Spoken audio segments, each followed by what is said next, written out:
জীবনে দুই ধরনের মানুষের থেকে দূরে থাকবেন, এক ব্যস্ত মানুষ, দুই অহংকারী মানুষ। কারণ ব্যস্ত মানুষেরা নিজের ইচ্ছে ছাড়া কথা বলে না, আর অহংকারী মানুষেরা নিজের স্বার্থ ছাড়া পাশে থাকে না।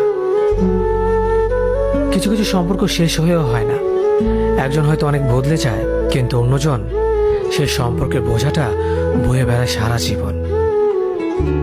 যে তোমাকে ভালোবাসে তাকে কখনো ঘৃণা করবে না, যে তোমাকে বিশ্বাস করে তাকে কোনোদিনও ধোঁকা দিও না। সব সহ্য করা যায়, কিন্তু প্রিয় মানুষের অবহেলা সহ্য করা যায় না। একতরফা ভালোবাসাগুলো এমনই হয়, একজন পাগলের মতো ভালোবেসে যায়, আর একজন পাগল ভেবে শুধু অবহেলা করে যায়।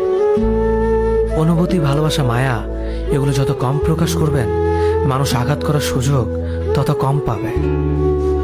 কোনো অভিযোগ নেই, আর কখনো থাকবেও না। আছে শুধু অভিমান, যা কখনো বলবো না। সময়ের সাথে যদি কোনো সম্পর্ক নষ্ট হয়ে যায়, তাহলে বুঝে নিও সে সম্পর্কে ভালোবাসা নয়, প্রয়োজন ছিল। সম্পর্ক কখনো তৃতীয় ব্যক্তির জন্য ভাঙে না। সম্পর্ক ভাঙে তার জন্য যে তৃতীয় ব্যক্তিকে প্রশ্রয় দিয়েছে।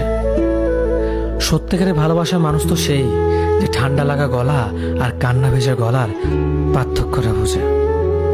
আঘাত ছাড়া জীবনে কখনো উন্নতি করা যায় না। জীবনে যত আঘাত পাবে, ততই কাছের মানুষগুলোকে চিনতে পারবে। কাউকে মারার জন্য বিষের প্রয়োজন হয় না।